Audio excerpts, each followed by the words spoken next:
second question is that the Ahmadis in Pakistan are very small in number.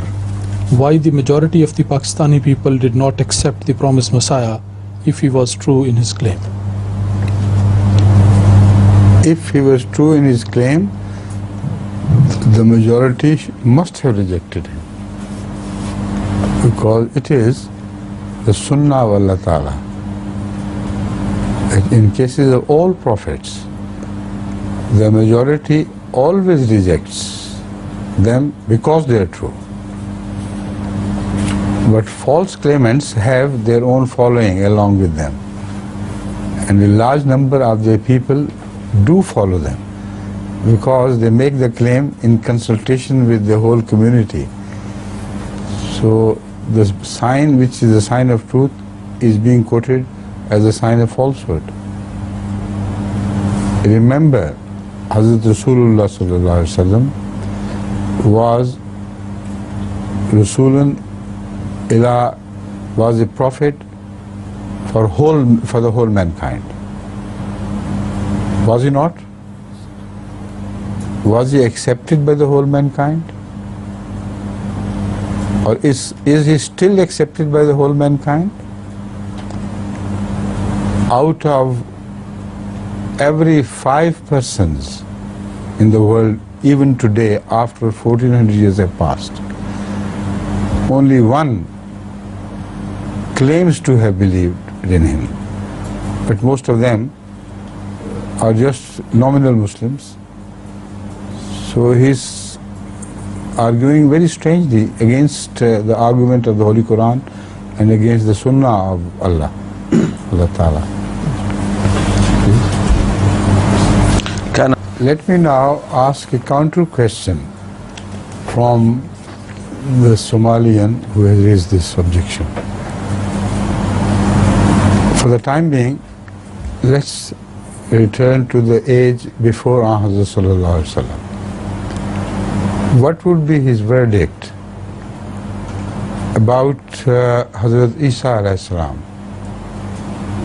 if he had shared his age? A very large majority of his people, out of all rejected him outright. And this situation continued for quite some time. So what would be his verdict about Hazrat Isa alayhi salam? Was he true or false? Then I draw his attention to Hazrat Nuh. Almost all his people, even including his son, rejected him outright. Was it true? And what about Hazrat Lut? Was he a true prophet of God according to his criterion? So he has made his own criterion which contradicts the criteria put by the Holy Quran.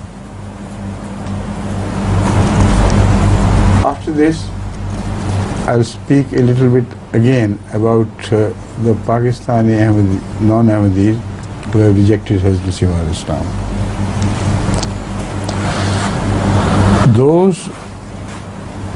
That large majority of Pakistan which has rejected Hazrat Masih Maud Islam, are they good Muslims? How has Allah treated them after their rejection? These are the two questions. If you read any newspaper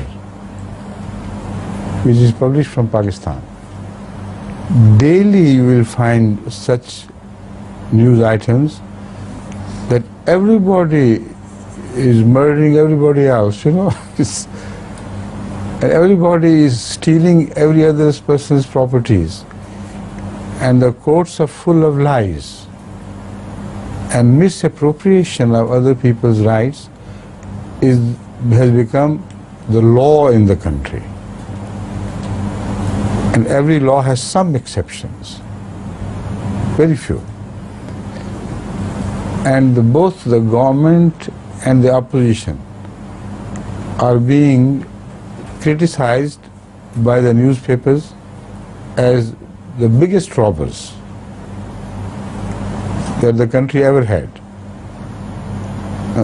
Are these the people who are worthy of respect if they reject the Prophet of the time? What is the meaning of their rejection? Thank God they have rejected. And after their rejection, how did Allah treat them?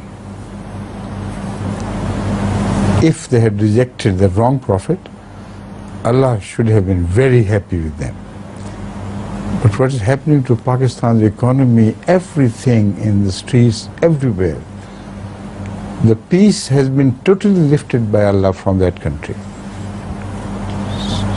So is this Allah's pleasure shown to them after they had rejected the wrong prophet? Or is it the wrath of Allah?